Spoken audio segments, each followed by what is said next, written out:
Okay, welcome back to our second session of the Bronx Hope MCAT Prep. And today we'll be talking about studying, right? Studying. How do we actually study? And how should we study? When should we study? What resources should we use to study with? There are so many questions that go into this one question of studying, right? So we're going to dig into, and there's so many mistakes and pitfalls that you can make along this journey. So we're going to get into the ins and outs of studying. So first things first, what is your experience with studying? How do you guys right now in your undergraduate careers, how do you tend to study for an exam? So you can post in the chat or you can unmute and tell us what are some strategies that you'd use when you study?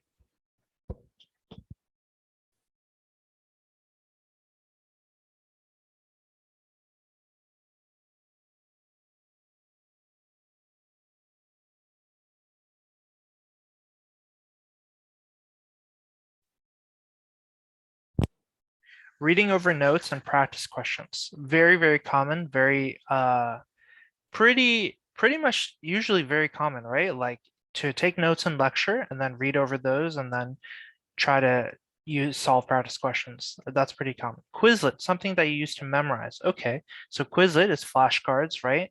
For memorizing facts and stuff. That's also gaining popularity, I would say. What about the rest of you? How do you like to study for an exam?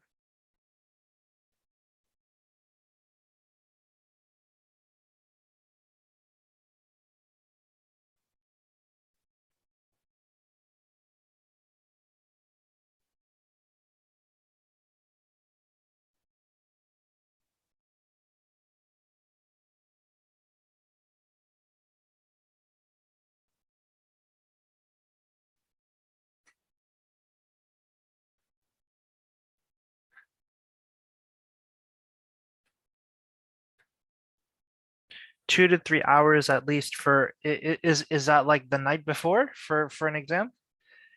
Because I've been there. That's definitely a common thing, right? Or like even pulling an all-nighter to finish up before you have that final in the morning or whatnot.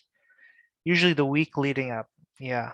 Sometimes you can, sometimes you can't, but it seems like these are all pretty common strategies for studying, right? So one of the interesting things to consider is where did you pick up these study habits? How did you determine that these study habits are the right fit for you?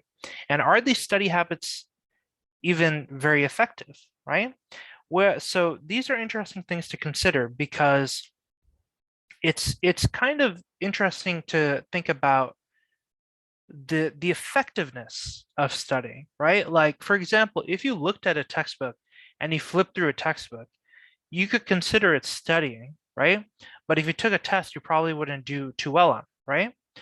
But if you read through a textbook and then did some flashcards and did some practice problems, then you might do better on that test. So there's clearly different effectiveness levels to different study strategies, right?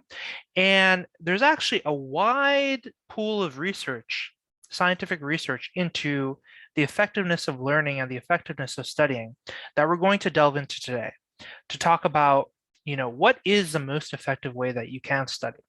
Because like we talked about, the MCAT is a whole new different kind of exam, right? You definitely can't study, 2 to 3 hours for the MCAT just because of the wide range of material that you need to know and how the long period of time, like instead of hours or weeks, we're talking about months, the long period of time that you need to be preparing for this exam. So we're going to talk about, so guys told me, okay.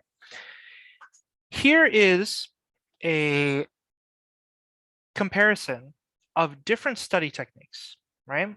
And so the ones on the top right are the ones that were found to be the most effective in scientific research.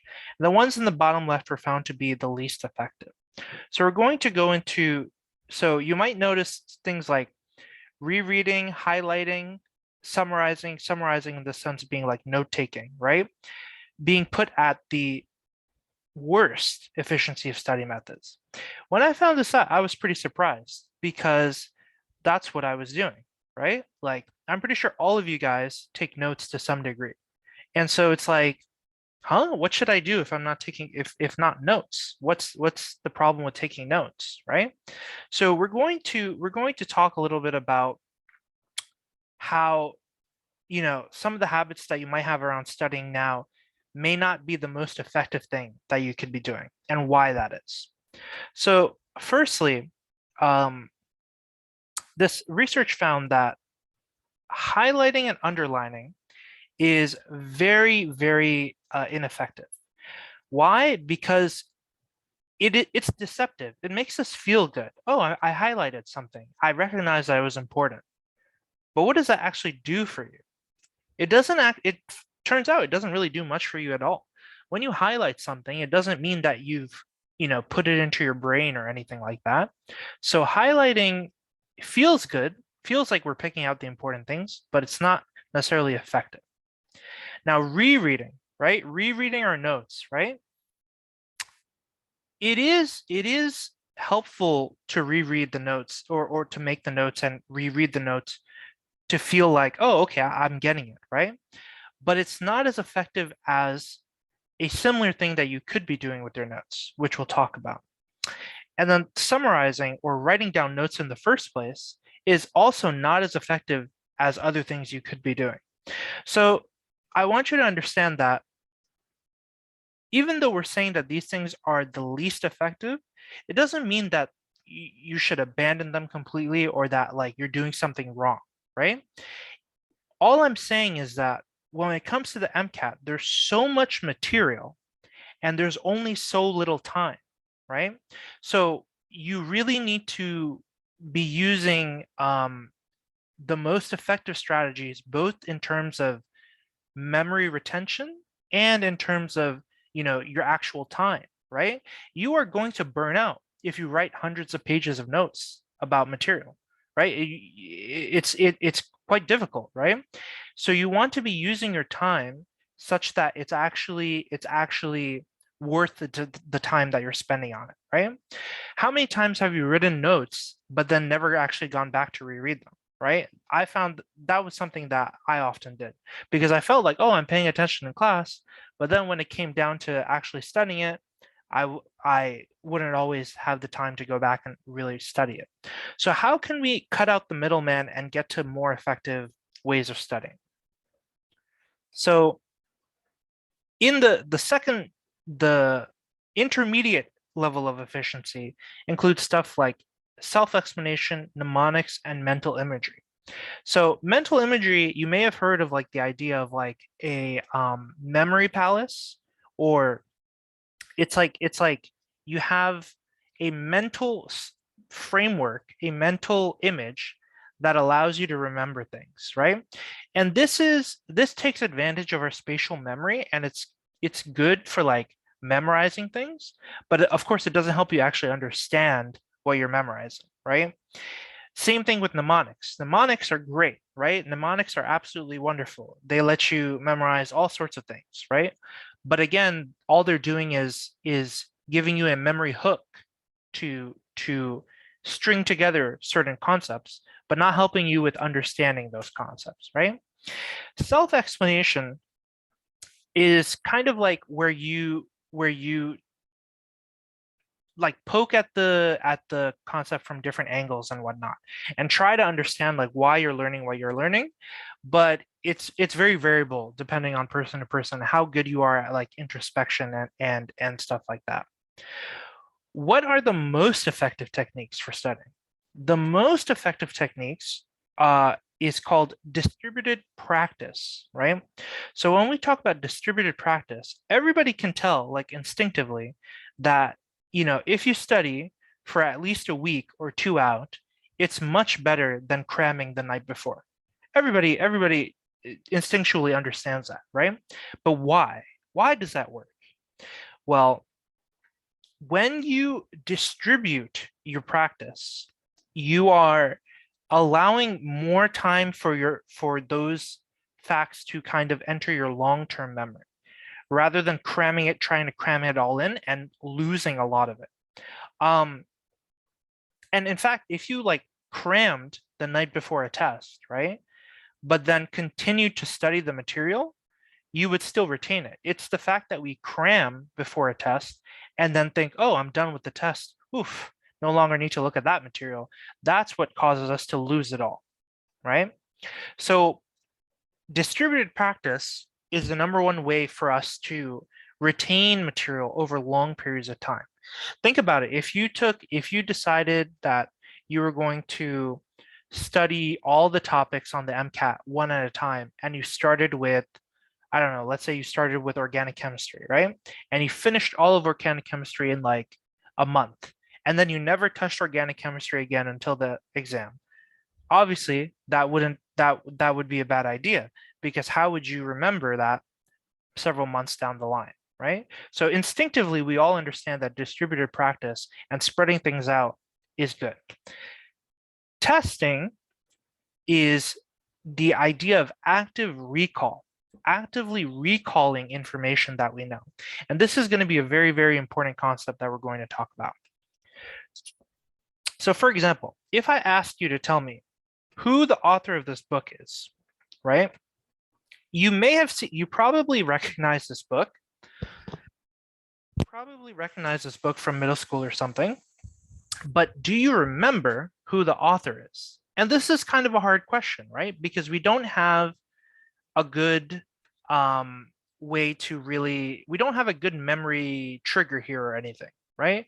We're just like, oh, I know this book, but who wrote this? Like, who wrote this? It's hard to purely recall that information. Now, if instead I showed you this question and I ask you who the author of this book is, and you have several options to pick from, it becomes much easier. It becomes much easier because you're now able to, you now have some stimulus that will, trigger a memory or trigger some synapse connection between this book title and who you think the author might be. So there's a knowing something enough to recognize and knowing something enough to recall is a very big distinction. It's a very, very big distinction. And how you train, how you actually study is going to make a huge impact on your ability to recall versus recognize.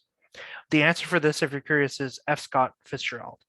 So what's the big deal about recall? Why do we care so much about it? Why is it good? All right. Well, again, like I said, there's been lots and lots of research into this, and it's been shown that for example, in this experiment, what they did was they had two groups, right? One group would be using retrieval practice, right, which is taking practice tests, retrieving the information from their mind, whereas the other group, they restudied. So, for example, like they looked at their notes again, right? And then 24 hours later, they induced stress in half of the participants and then assessed their memory, right? Those who learned through restudying demonstrated typical stress-related memory impairment, whereas those who learned through retrieval practice were immune to the deleterious effects of stress. So what does that mean? That means that those who learned through restudying, right, were not able to cope with the effects of stress, as well as those who relied on retrieval. So restudying, right? Restudying would be looking at your notes, right? And if we're looking at our notes, that would be recognition. You're reading at your paper, you're like, oh, I know this term. Okay, yeah, I see this definition. Okay, yeah. Oh, I know this, right? It's very easy to trick yourself and think that you know something when maybe you don't really, right? If you look at a textbook and you read a textbook, right, you feel like you learned something, but did you actually learn something? I'm sure everybody has had that experience where they read a textbook chapter, they're like, oh yeah, okay, I think I got it. And then you go to the back of the textbook to do the questions, and then you're like, how do I answer these questions? This doesn't make any sense, because just reading the text isn't enough, right? So what is enough? What is enough? So when we're studying for the MCAT, we want to do certain things. We want to prioritize certain strategies more than other strategies, right? So first off, obviously, we have to read textbooks or watch video lectures or whatever way that you're first exposed to the material, you have to be exposed to it first in any way, right? So you can't really get rid of that as your in your study workflow or whatever, right? So, but what we want to do is kind of minimize the amount of time that we're spending there. So, for example, if you're reading through a textbook, just read through it once. Rereading it is not going to help you. Highlighting it is not going to help you. And, just passively watching a video is not going to help you as much as spending your time doing active tasks will. So if you are exposing yourself, right, to the material, just allow yourself to be exposed to it once and then move on to more active possibilities. So what are some more active possibilities? Well, you can see from this little infographic here, right? The things that are strategies that are passive include like reading or watching lectures, reading textbooks, and audiovisual, I assume, is like videos, like watching videos, right? Or listening to podcasts in some cases. These are all passive. You are passively absorbing the information. But unfortunately, like it's not that great, right? It would be a whole different world if by just listening or watching you could absorb everything, right? But it's not the case. So how do you actually absorb the material? Well, one thing you can do is demonstrate the material, right? You can discuss the material with the study buddy, right? Practicing by doing, right? Taking practice exams, right? That really tests your ability to understand the material. And teaching others, right? Right now, everything that I have on in this presentation, I know it extremely well. Why? Because I have to know it extremely well in order to teach you guys. So it's just a given that if you're teaching others, you're going to know the material very well. Otherwise, you would be unable to teach it. So if you are in a situation where you're, studying with others, right? If you decide to say like, okay, I'm going to try teaching this to you, that's going to help you immensely with your own understanding and your own retention of the material that you're learning. So yeah. Any questions so far on this idea of passive learning versus active learning? Do you guys use any active learning or passive learning in your own studying so far?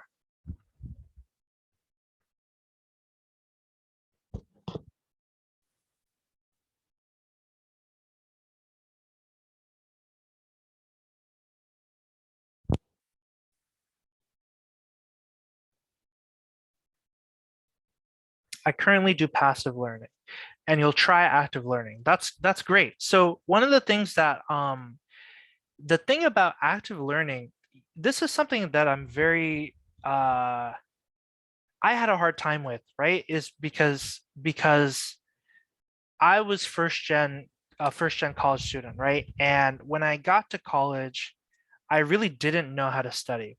And I didn't understand what I was really doing wrong because, the passive strategies had worked up to high school, right?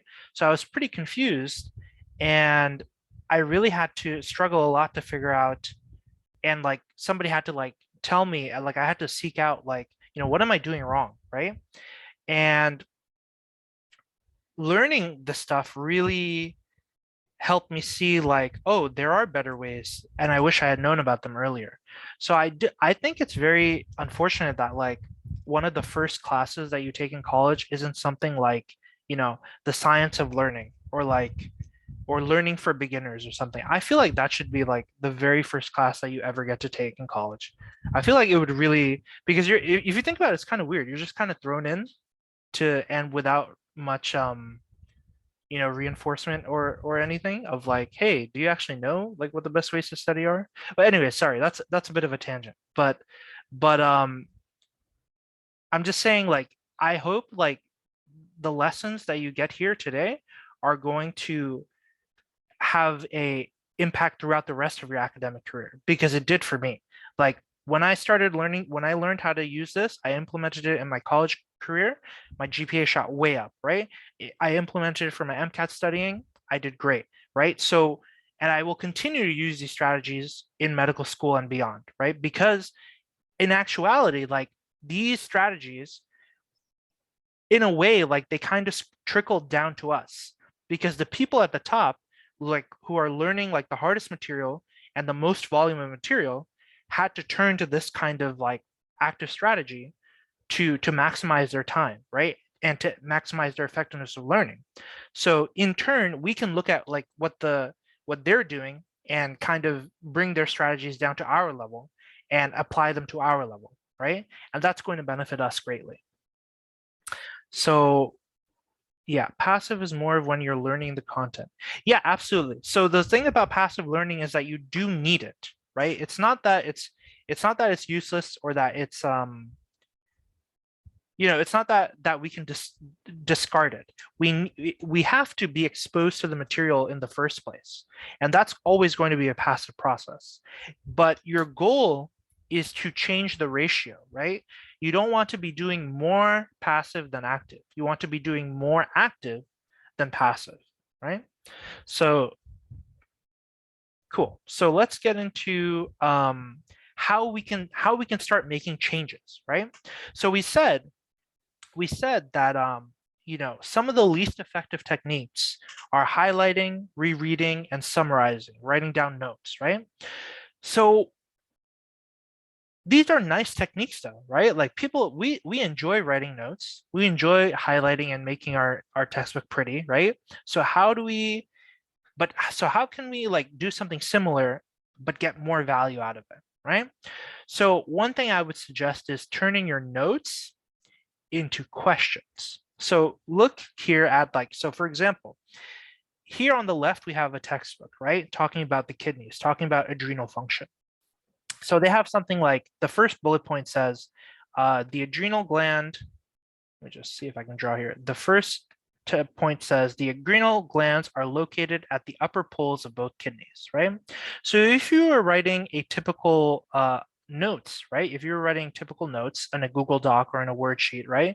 You would probably write something like adrenal glands located upper poles, upper kidney poles, right? Something like that. That would be a bullet point and you would move on, right? Now, so this is passive learning, right? And if you were looking at that note later on, you would see, oh, adrenal glands, upper kidney poles. Okay, got it, right? Now let's compare this to doing something more active. What we can do more actively is write a question.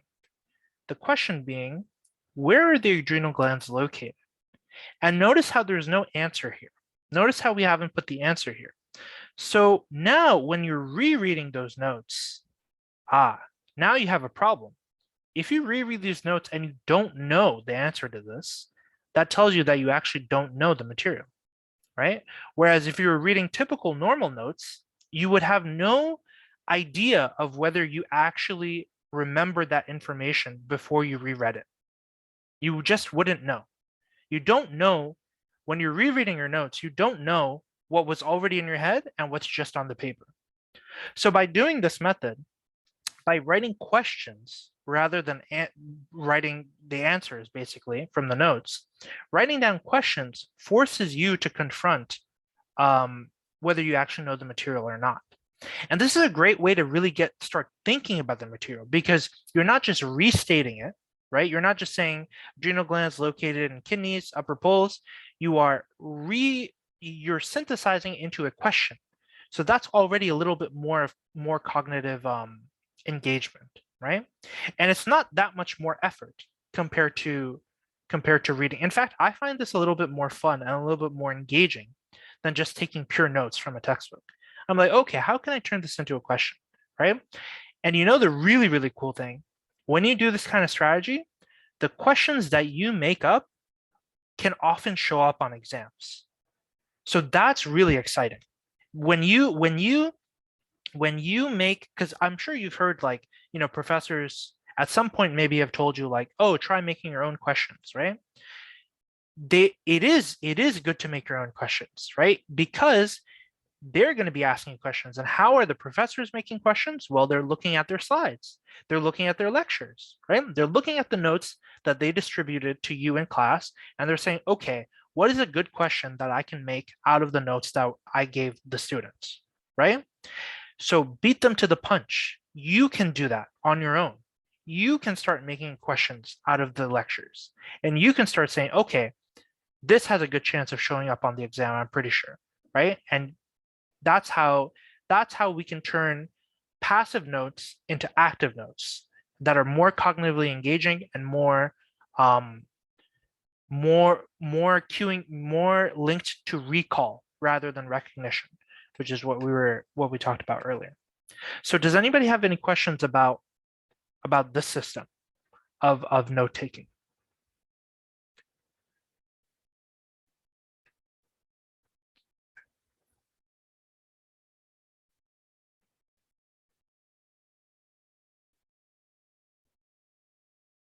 I have a question.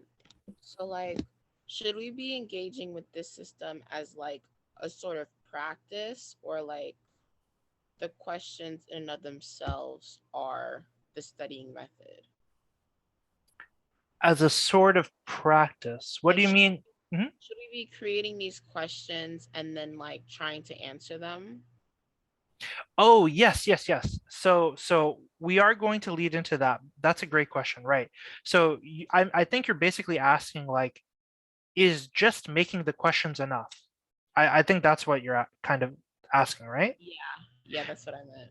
Right. So just like so when you make regular notes, just making regular notes is also not enough, right? Like if you just make a bunch of regular notes and then you never look at them, that's very, very low yield. You're not actually really doing anything for your brain, right? You're not actually like working to memorize anything or understand anything when you just make notes. Likewise, if you write a bunch of questions, right, it'll get you thinking, right? But if you can't answer the questions, then you're not actually, again, you're not actually learning anything, right? Now all you've done is made a bunch of questions that you don't have the answer to, right? So this engage so remember that we're thinking about um, starting passive and then going to active as quickly as possible, right? So when we what we want to do is actually, I think I have a slide about this, but where is it? Well, okay, you would be looking at this multiple times because your first exposure to the material is not enough to understand it right away. You make these questions, and then instead of rereading, right, you would be reading these questions and then saying, can I answer them, right? Can I answer these questions? But you can take it a further step. This is just the first step to truly understanding some material, right? This is just a first step. I'm going to show you what the next steps are. Um, so mm, maybe I should have included something about. Okay, I'm just going to go on a tangent here for a second. So basically, the other aspect of this, right? I mentioned here under active recall, right? Flashcards. Flashcards are really, really, really, really, really important for this exam. Why? Because you have quite literally thousands of things to memorize and know well. Remember from last time we looked at that question about social loafing, right? So social loafing was just one of hundreds of psychological terms that can show up, right? So how can we memorize and understand all those different terms and vocabulary? And the way that we can really do that efficiently is flashcards. So I would suggest that like this is kind of the first step, right? Where you read something, you turned it into questions, and then from there, you can actually convert those questions into flashcards, right? Because this kind of looks like the front of a flashcard. Where are the adrenal glands located? and then the backside of the flashcard is, you know, the upper poles of both kidneys, right? So this is just a way to kind of transition all of that material into flashcards, into bite-sized chunks of information that are easier to memorize and retain for long periods of time. Okay, so what did I want to show you guys? All right, so we talked a little bit about what new tactics that you can try while studying, right? So we talked about how, yes, back to this, right? So you can kind of see now what the difference is between these different strategies, right? Practice testing and learning over long periods of time and using flashcards are more cognitively engaging than the other passive methods of studying that we talked about. So now the question is, how do we actually schedule this out, right? How do we actually make a schedule out of all of this? Especially considering the fact that you may have months to study, and this is probably for most of you guys the first time that you'll be studying over the course of months rather than like weeks, right?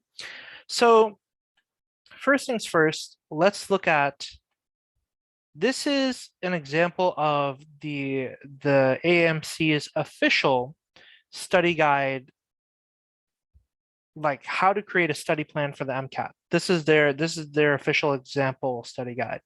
So just take a look at this for a moment and look at what we've got here. So for example, this person has, you know, they've written in when they're going to the gym, when they're doing homework, right?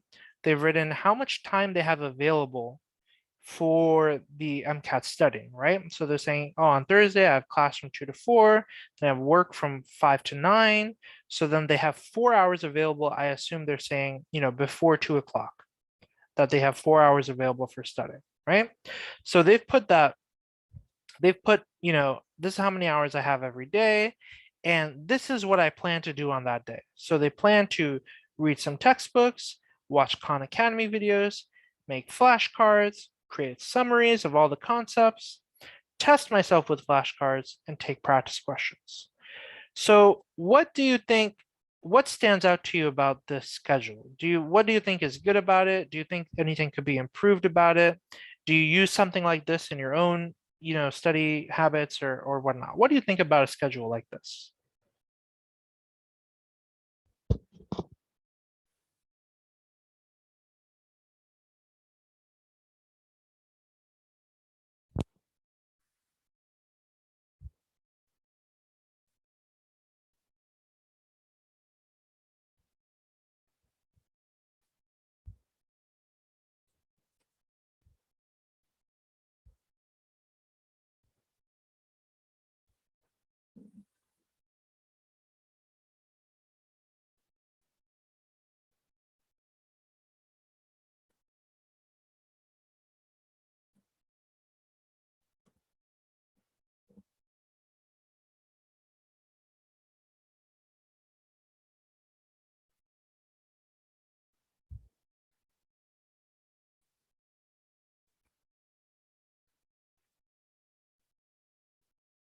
Do you think this is a sustainable schedule?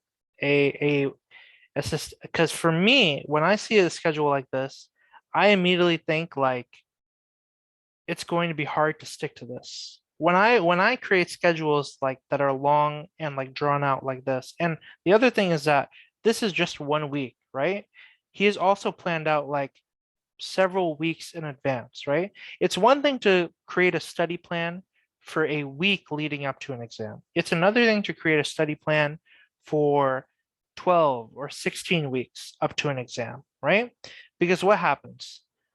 Life gets in the way, you know, other things show up, right, that you weren't accounting for. midterms and finals. Exactly, right? Like there's going to be different things happening that are going to throw you off of whack, throw you off the ball that you planned. So making a study guide like this has its pros and has its cons, right? So the cons are, like our schedule could change. Another big con is some of these topics, right? You're going to be tackling maybe not for the first time, but maybe like, like, oh, this was a hard topic for me in undergrad, so I need to take a lot of practice to do it, right? And how it's not a matter of like, okay, I will dedicate 1 week to physics, right? That's really not the right mentality. It's more that I need to dedicate as much time as I can until I know physics, right? Because you have no idea of knowing whether like a week is enough, or you need a month, or you need 2 months. You just wouldn't know until you actually get into it, right? Um, the same thing could happen in reverse. You could think like, oh, I'm a bio major. I've got bio is super easy, right? And then when you sit down to it, you're like, wait a minute, I need to know all of the structures of like the Krebs cycle. Like, oh no, that's like, I didn't have to do that in my undergraduate class. That's kind of hard, right? So your own estimation of how much a topic, so for example, if we're looking back at this thing, right? This person says like, um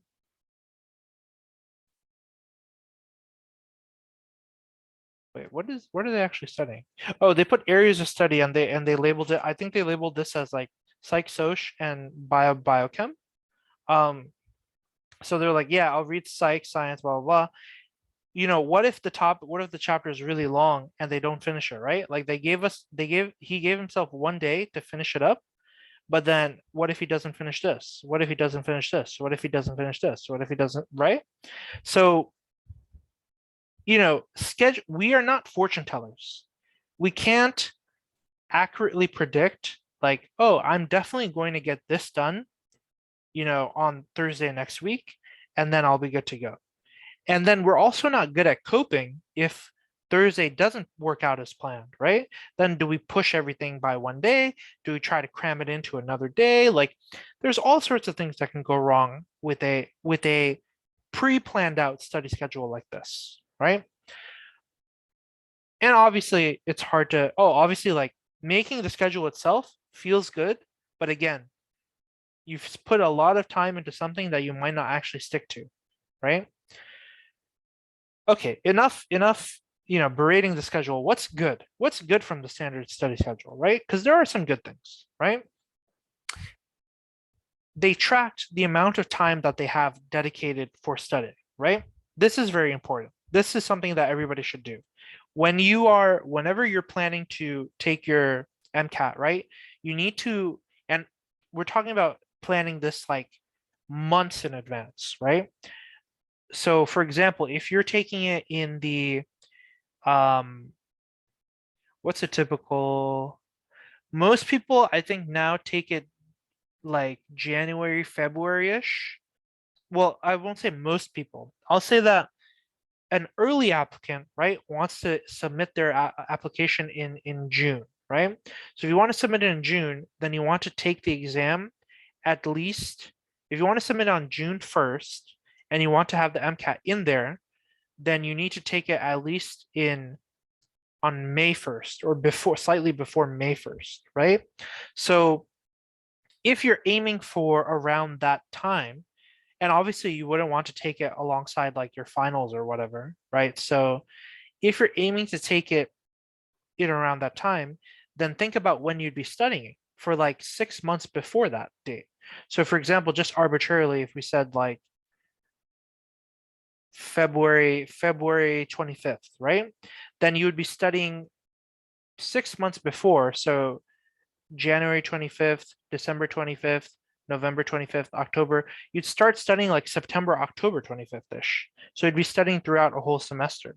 So in that case, you have to, if you're not graduated from school yet, you really have to accurately track how much time you have to dedicate to the MCAT and whether you can whether you're actually up for it or not, right? Like, because it's not easy to study for the MCAT while being in college. It's not easy at all. So, and that's not even considering like other responsibilities. Do you have a part-time job that you work at? Do you have research on the side? Do you have volunteering? Do you have, a litany of other extracurricular activities that could be taking up your time, right? So you definitely want to consider all those things, track how much time you'll be able to dedicate. And there's also always a question of like, how much time should I dedicate? How much time is enough time? And obviously that's a very hard question to answer because not everybody is using their time in the same way. If you're doing 400 hours of passive learning, right? Obviously that compares completely differently to 200 hours of active learning. I would much rather have 200 hours of active learning than 400 hours of passive learning. But everybody has different ways of using their time, which makes it hard to say like, oh, this is the number of hours you need, right? It's more along the lines of I need to put in enough time such that I know the material, right? So we need to talk about how do you know the material, right? So the solution to these issues, right, is something called a diagnostic study guide. A diagnostic study guide. So what does that mean? So let me open this and show you guys.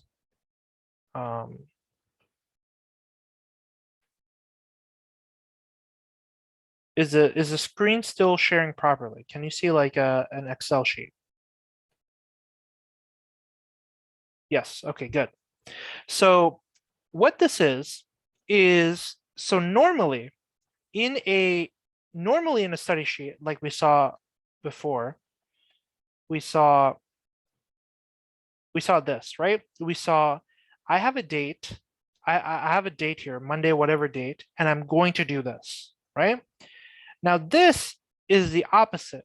This is the topic to study. And what's blank is the date that you're going to do it. So how does this work? Let me give you a little bit of insight into what this is. So first off, just to jump ahead a little bit, one of the resources that's quite powerful for the MCAT is the AMC, the Khan Academy course that was created in conjunction with the AMC. So for example, if you go to MCAT, right, this is pretty much everything, right? They cover everything. They cover the entire content. So if you're somebody who really likes videos, then you're in luck because they have videos on everything.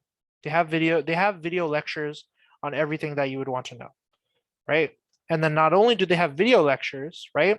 After you're done with the video lectures, they have practice questions. So again, you're getting the passive and then right into the active. So it's set up pretty well, right? So what is this spreadsheet about? So let's say that you are planning to get started studying, right? The first thing is, right, when you look at all these things, you probably might have an idea of like, oh, okay, I remember genetics a little bit. Oh, I know what DNA is. I know about DNA. Oh, enzymes. Yeah, I remember enzymes, right? But then the question is like, how much time should you spend studying on those things, right? If you kind of already know them, right? So the way that it's set up is, if you click the link here in the top left, right, it'll open the relevant Khan Academy page. And then it's already broken up. So amino acids and proteins, right? Enzyme structure and function, enzyme structure and function. Enzyme kinetics, right? And this is all broken up according to that official content guide that I showed you guys last time, right? The official content guide that separates everything into these foundational sections, right? So what you can do is diagnose yourself and check yourself. How much of this material do I actually know? So we have these questions here, right? And you can just get started on some of these questions and see like, how well do I know these material? How well do I know this material, right? If you know the material and if you can get through this well, then that tells you, oh, I know this material. I learned it well in undergrad. I don't need to spend that much time, learning it from scratch. I don't need to go and waste time on passive learning. I don't need to watch a 5-minute video about it because I was already able to answer all the questions. So why waste my time with the video, right? However, if you think you know the material, but then you come here and you can't answer any of the questions, that tells you that you actually do need to go back. You do need to go back to the videos or the textbook or whatnot, and you do need to revisit this, right?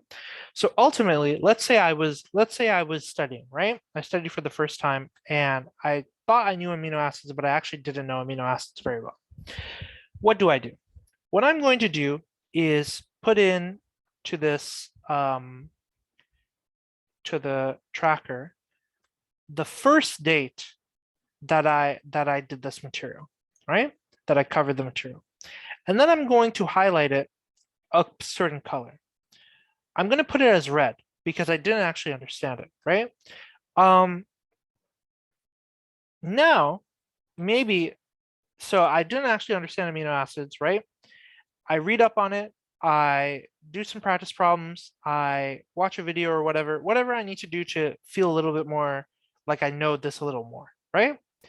Then the next day or maybe the day after, I come back, right?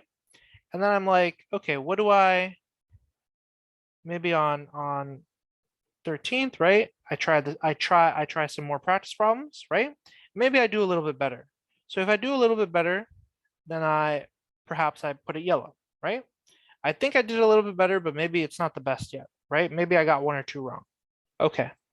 Then I come back maybe in 2 or 3 days, right? And now I try some more practice problems, and this time I know it really well because I studied my flashcards, I remembered all the amino acids, I understood the concepts. This time I got it. This is a green now, right? This is how, because you're kind of playing a giant game of whack-a-mole where you are tracking all of these different concepts, right? And you have to have a very organized method of knowing, I know this, or I don't know this. You have to be very organized and methodical about what you know and what you don't know. Because if you're organized and methodical about what you know and what you don't know, you can not waste time studying things that you already know and spend that time that you saved studying things that you need to learn. So this is a diagnostic way to study the material and to maximize the time that you're spending on relevant material that's actually relevant to you. So I'm going to post this link in the chat, and what you can do is you can go to File and you can make a copy. If you make a copy, then you'll have your own personal copy that you can use for, to fill in and whatnot. And you can see at the bottom that there's actually there's more material, right? So this is anatomy, then this is physics, then this is chemistry, this is psychology, I believe. Psych and a little bit of, yeah. So basically, let me put this in the chat and you can go to that and make a copy and save it for yourself. So any questions about this system and how the point of this and because this is like I'm sure that this is probably like a new way to study for most of you guys. So do you have any thoughts or any ideas about this whole thing?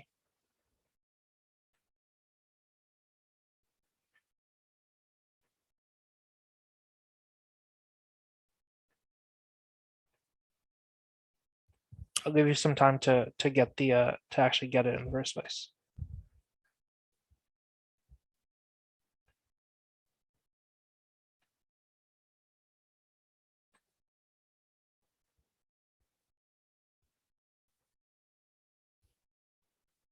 And the other thing that Oh yeah, the other thing that I want to talk about, and this came up when we were talking about the the notes, right? And like, should we reread those questions or not, right? So there's something called a forgetting curve, and I think we all understand this instinctually or implicitly, right? That when you first learn something, right? If I give you some material, right, to learn, within if I test you on it in 10 minutes, right, you're going to be like, oh yeah, I know that. If I test you on it in an hour, you may still remember. If I test you on it in a day, you may or may not remember. If I test you on it in a week, you probably won't remember. So memories degrade over time, right? And to prevent them from degrading, to maintain our retention, we need to kind of re-trigger them. So what does that mean? When we first learn something, at first we have 100% knowledge of it, right? And then it'll slowly fade over time. Before it fades to the point that we need to relearn it from scratch, we expose ourselves to it again. And when we expose ourselves to it again, notice how the curve becomes less steep. That's very important. The rate of decay of memory, the rate of memory decay decreases. Obviously, if you expose yourself to something every single day, you probably wouldn't forget it, right? But it's not realistic to expose yourself to something every single day, right? And I'm going to talk about how we can actually do that, how we can actually realistically do this. Obviously, if you expose yourself to something every single day or every single minute or every single hour, right, you won't forget it. So then the question is, what is the maximum amount of time that I can go and still benefit from this and not forget it, right? And that's going to be different for everybody. But the point is that you don't want to spend, you don't want to look at things like a month apart, right? I think it's different for everybody. But some people may be like, oh, a day or two, I want to look at it again. Or maybe for others, like, oh, a week out, I'll still be able to remember. It's not a problem. But the point is that you want these repeated exposures, because these repeated exposures to the same material or similar material. When I say same material, okay, I don't mean go back and reread the textbook. We talked about how rereading is not efficient. When I say repeated exposures, I mean we're tackling the same material, but doing something new with it. So maybe the first time you watched a video and you did some practice problems. Okay. Your first review might be doing some flashcards. Okay. Your second review might be doing some practice problems. So we're tackling this thing in different ways. It's the same concept, but we're getting different angles at it, right? Not the same thing over and over. And this is what's going to help you maintain these memories over long periods of time, which is what we're aiming to do. Okay, so the question is, how do we balance studying all of the different subjects without forgetting info that we learned? Excellent question, right? How do we actually do that? How do we maintain all of the info? To maintain all of the info, there are strategies. There are ways to retain the info, which I'm going to show you. Let's get through this. So this is basically an idea of what it would look like going through over time, right? And obviously the idea is like we hope to get to a point where we start to understand things more and we're comfortable with the material, right? The other thing, okay, so maybe before I do this, I can show you guys.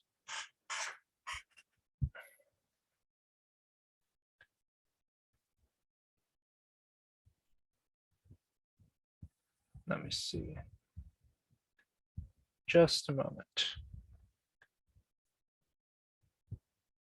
If you have any questions so far, you can put them in the chat. I am reading the chat.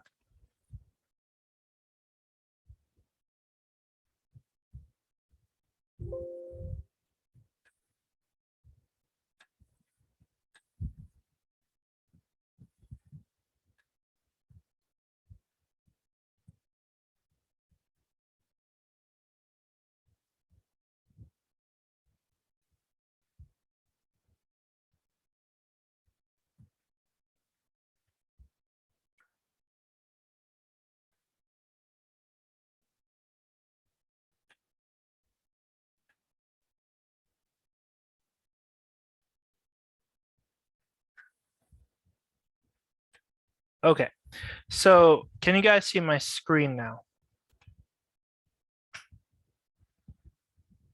Okay, so you probably don't know it, but what I'm about to show you is going to kind of change the way that you study.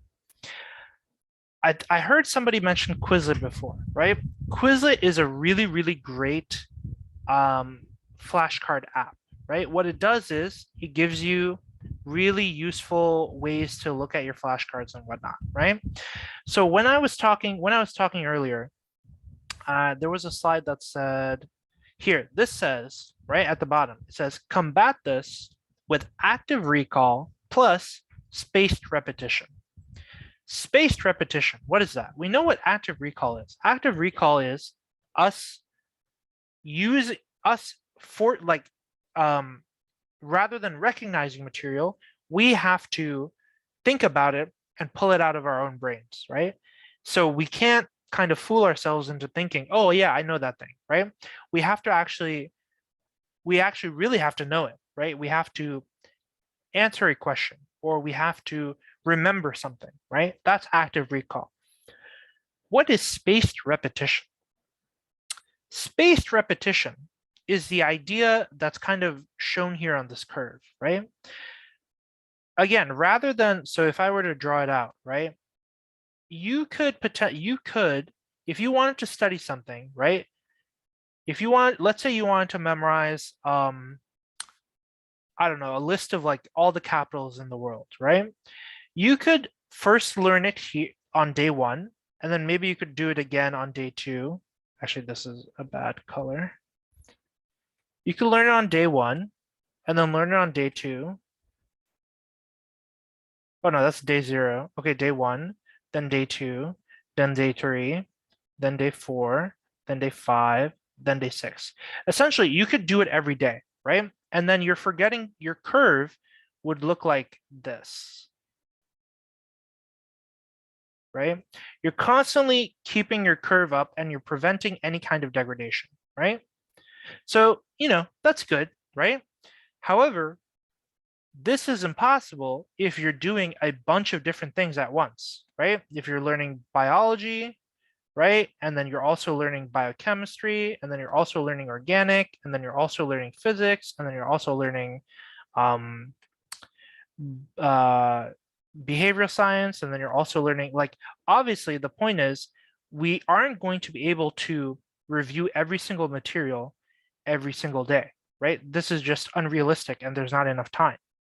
So what spaced repetition is the idea that we can stagger the material. So let me clear this thing. Rather than so for example, if the ones here, let's say that this is like a review of a biology concept, right? And then on day two, we did it again. And then on day three, we did it again, right? And then this is how we are maintaining our knowledge. Now, what if when we review something, it takes us less time than learning it the first time, right? So what if on day two, right, we review biology, but then we learn something from physics for the first time. And then later on, maybe we do a little bit of physics review, and then we do some physics review over here and whatnot, right? And then what if we, on the third day, right, what if we did some organic, right? And then we did some organic review and whatnot. So the idea is that, and the point is that we're not doing everything every day. We're staggering them out. But initially, right, the intervals, right, the space between each review is going to be close. However, as we move towards the future, the space will get wider and wider.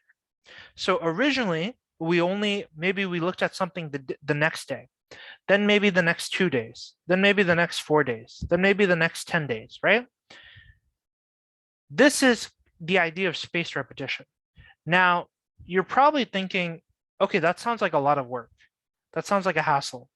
Like, how am I supposed to keep track of like when I'm going to review that and when I'm going to do that? Well, you don't need to, because there's a program that will do it all for you.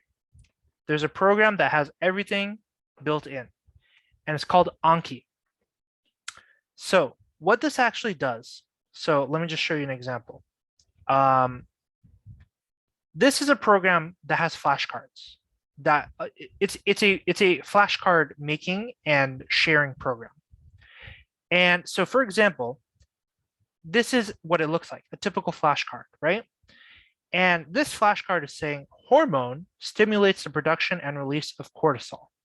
So what this flashcard is asking me is to figure out what this hormone is, right? And what is it cortisol releasing factor? Cortisol. It's some, I don't fully remember, but it might be cortisol releasing factor. In any case, right? So right now I don't fully remember. I'm guessing that it's cortisol releasing factor, right? But this is the flashcard, right? If I was studying, you guys are seeing like exactly the process I was doing if I was studying, right? I look at the flashcard and I'm trying to answer the flashcard, right?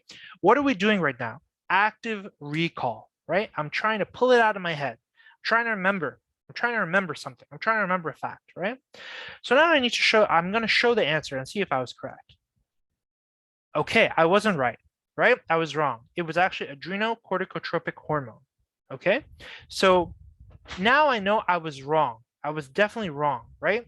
So notice here, so in a normal flashcard, when you get something wrong, then you want to redo it, right? Obviously, you probably want to redo it to get it right. But when should you redo it? How should you redo it, right?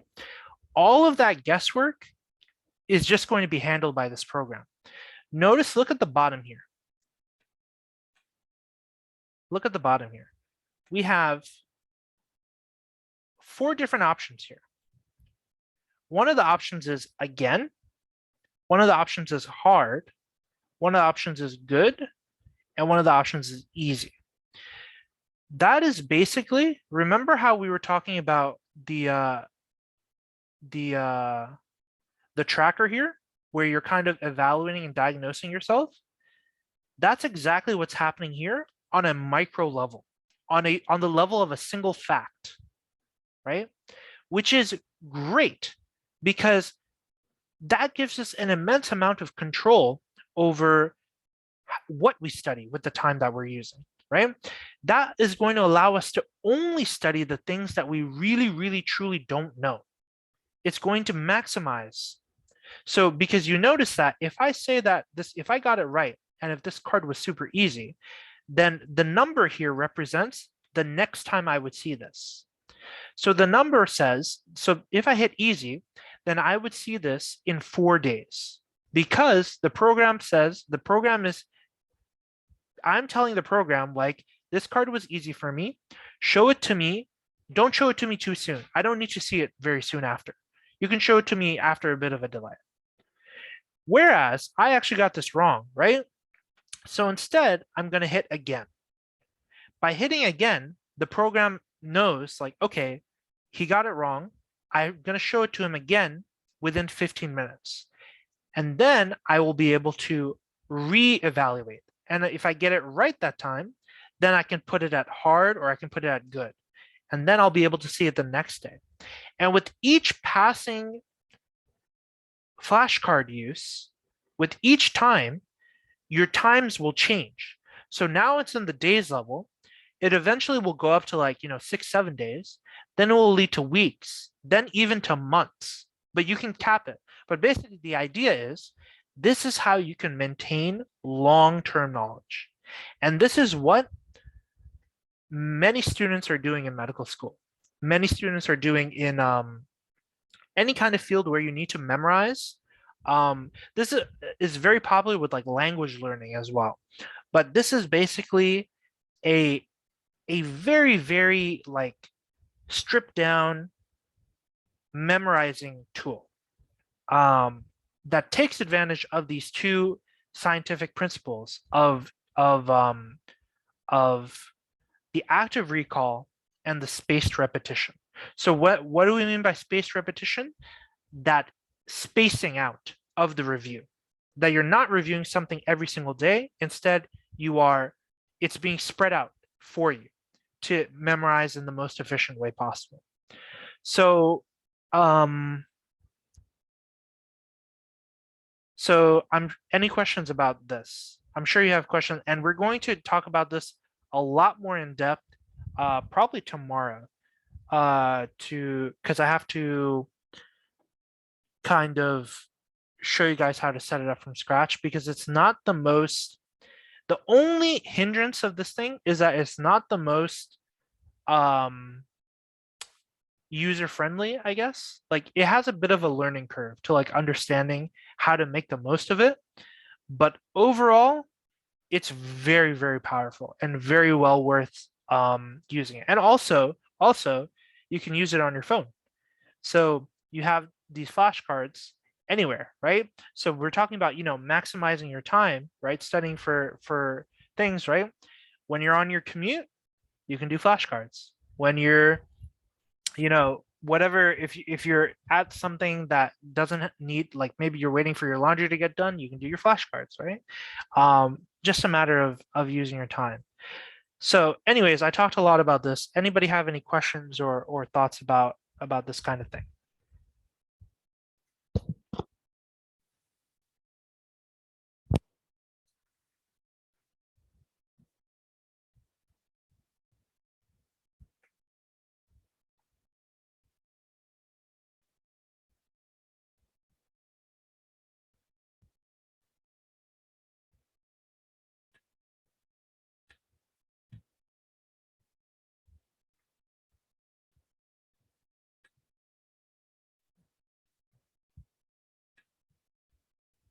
No, we're all good on that?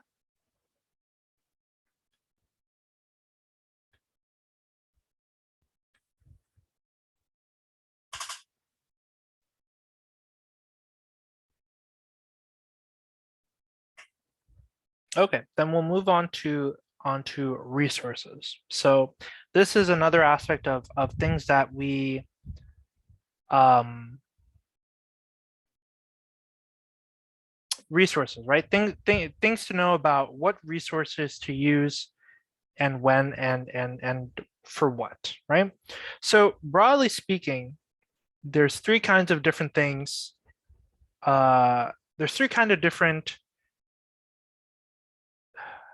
chunks, I guess, that when it comes to studying for this exam, where there's content review materials, there's practice problem materials, and there's full length exams. So when it comes to content review, right? We talked a little bit last time about like books and what you should be using, right? So for content review, it's really whatever way that you study the best, right? If you study the best with books, Kaplan books are great, right? They're very easy to digest and they're pretty well written, right? If you don't like Kaplan books, maybe you like the Princeton Review books. If you don't like the Princeton Review books, maybe you like, I don't, there's tons of books out there, right? But usually people use Kaplan because they're just pretty decently written. What if you don't like books? Well, as I showed you, the Khan Academy videos are excellent and very comprehensive. If you don't like the Khan Academy videos, there are tons and tons of like very well made videos online on YouTube. Like I think there's like AK lectures, there's um the names are slipping my mind, but there's tons and tons of like fantastic video content out there, right? So if you like watching videos, there's no shortage of them. Then of course we have the science outline, which has the all the all the topics that you need to know and more and nice pictures and whatnot in it, and explanations. And then we have Anki flashcards, which will talk more about how to set up and how to actually get started on it. So those are the resources for the content review. Any questions about were there any questions about like what kind of books to get or something like that?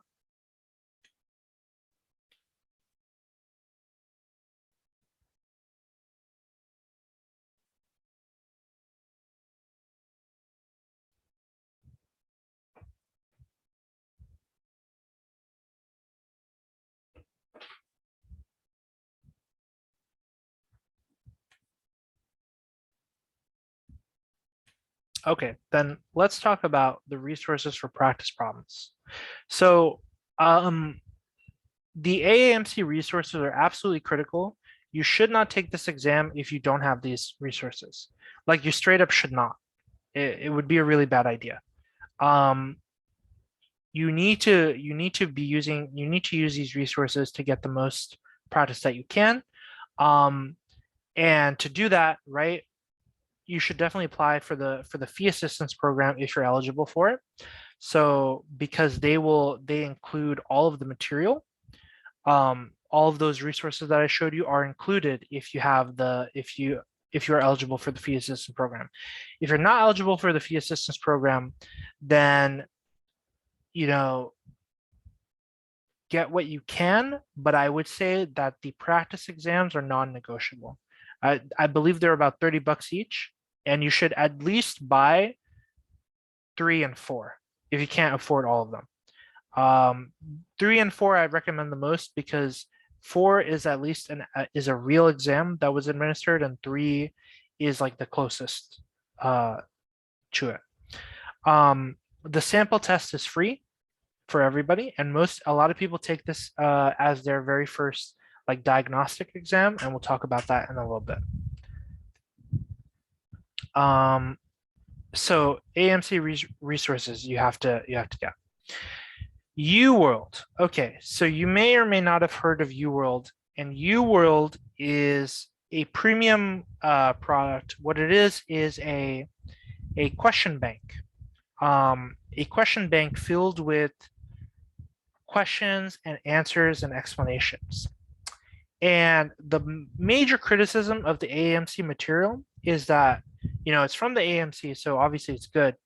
But the problem is the explanations are a bit lacking sometimes. And it can be hard to understand why the answer you chose was wrong. And sometimes why the answer that's correct is correct, right? UWorld fills the gap here because UWorld has excellent explanations, like really, really, really amazing explanations and pictures and guides and whatnot. The problem is the fact that UWorld costs a pretty chunk of change. And it's just like it's a subscription. So it's not that you buy and you have it forever. You buy and you only have it for like a few months. So I put it here because you will not find a single person who has anything bad to say about UWorld.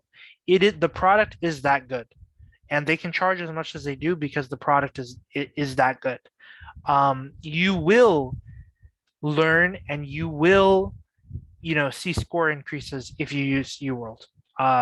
It just is what it is. And it's a really a great resource. So yeah, I have to tell you guys, if I didn't tell you guys because it's a paid product, like it would be a disservice to you, but it is a paid product and it is an excellent product. Just putting that out there.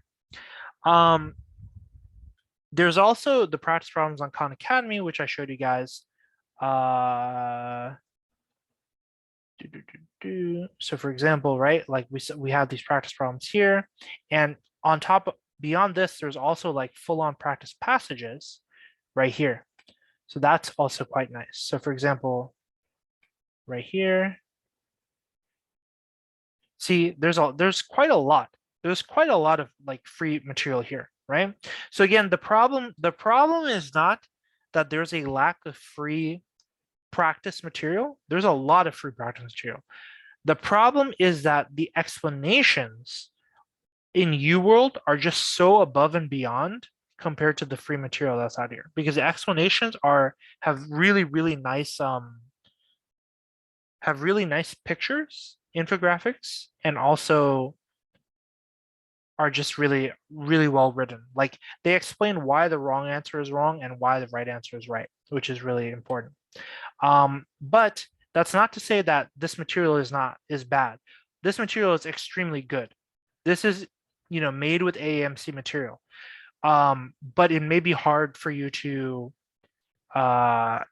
use it, and the explanations may be difficult to understand if you're not familiar with the material.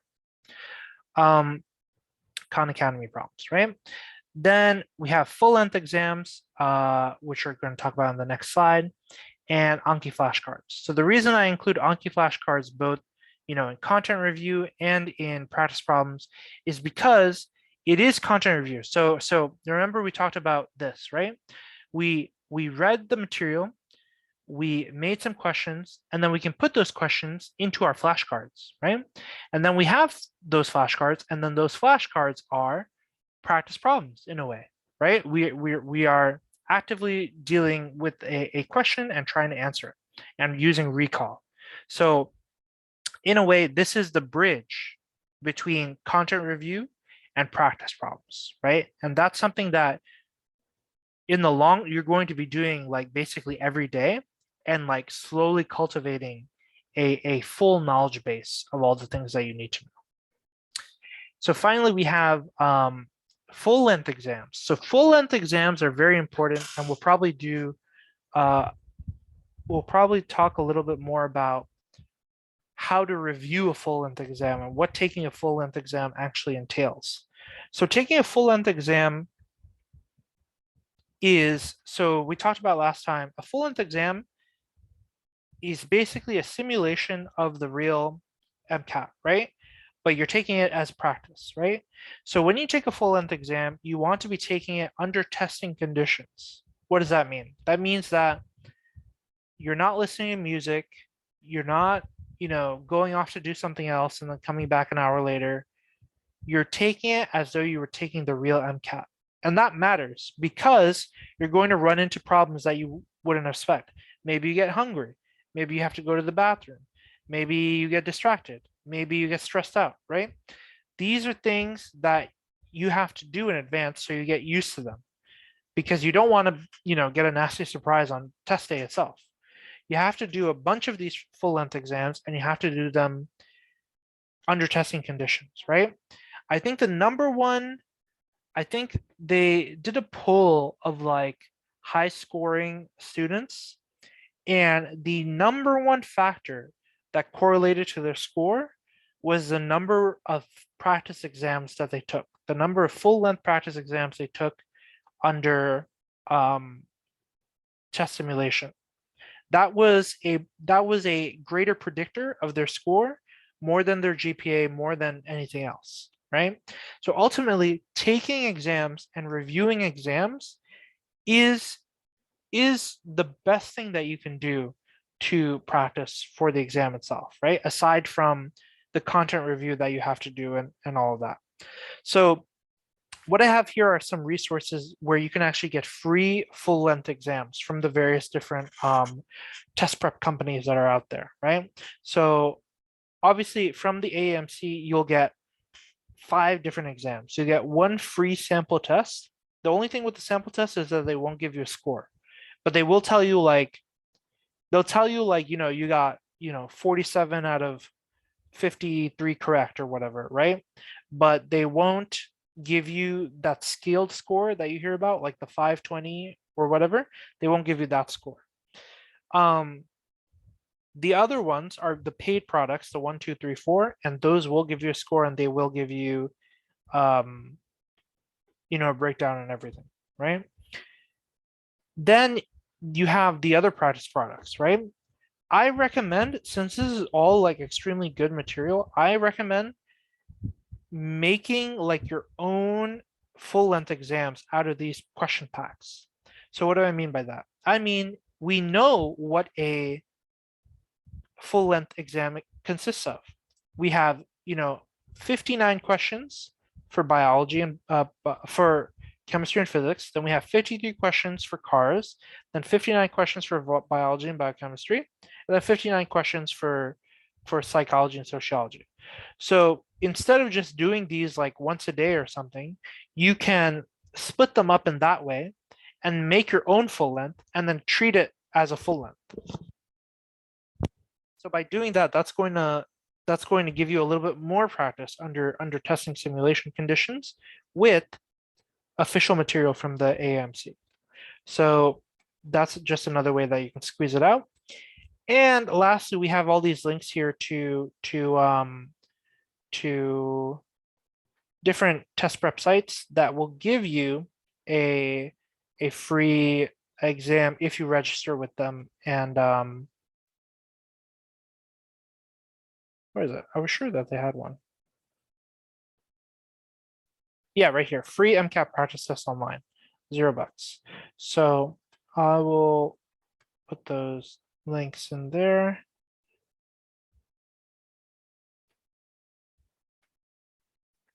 And just be warned that, like, these companies are going to try to sell you a lot of like stuff. Like they do want you to buy like their test prep bundle and whatnot, and these can run into like the thousands of dollars. Trust me, you really don't need that. What you need is, you know, discipline and your own kind of uh path forward. Okay, so we have a question. What sources would you recommend for actually learning the content for the first time, like Khan Academy? So that falls under content review, right? And so it's possible that your content review may not be review. It may instead be, for material that you don't know that well. It might be the first time that you're truly actually learning it, right? And in that case, I still recommend these materials because these materials are very concise and well written and suited to the material that you need to know for the MCAT. If you need to go a step further, so for example, like let's say you are trying to learn biochemistry from Kaplan, right? And let's say you're trying to understand biochemistry from Kaplan and it's too abbreviated and you don't get it, right? In that case, you should go to there's a variety of things you can do. First off, you can look at online videos because there's a ton of free online video resources for every kind of um, topic that you can think of. That's number one. Number two, your undergraduate material is all relevant. It's all relevant. If you still have the textbooks from your undergraduate classes, you can crack that open and you'll find material that is relevant for learning the material, right? So for actually learning the content, you can still look at use Kaplan and Khan as like a guide, right? And if you find that you need more info, just go looking for it. Literally just like on YouTube or on whatever books that you have access to, you'll be able to find more information about whatever the topic is that you're struggling with. I remember I had to learn like physics from complete scratch because like I was absolutely terrible at it. And I found a guy on YouTube. It was like Chad's Prep or something that I really liked. Chad's Chad's Physics. Yeah, and then I just, so you really will have to like explore and see like what you like. Um, but there's just a ton of free material available online. You don't need to, I will tell you, don't drop money on like expensive textbooks or anything like that.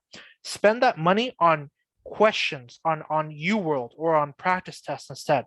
That's where your money is actually valuable because the information that for studying the content is all the same and it's all freely available.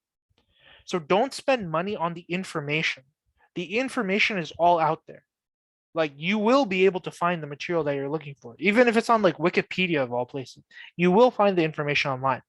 What you won't find online is stuff like UWorld content, stuff like practice problems and practice exams.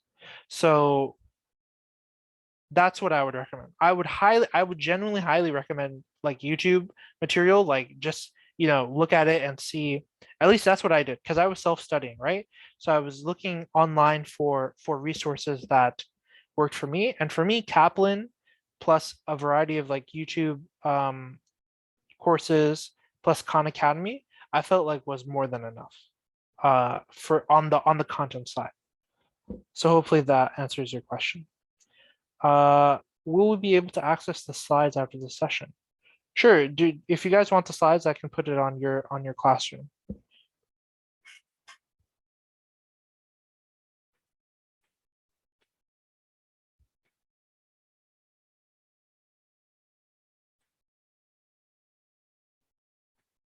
Yeah, so you can have all these links. Yeah, that makes sense. I will do that. Okay. So yeah. So does that answer all your so any other questions?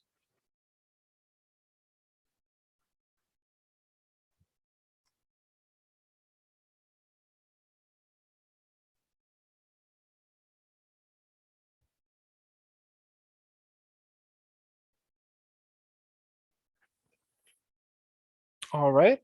Then that'll be it for today. Let's see here.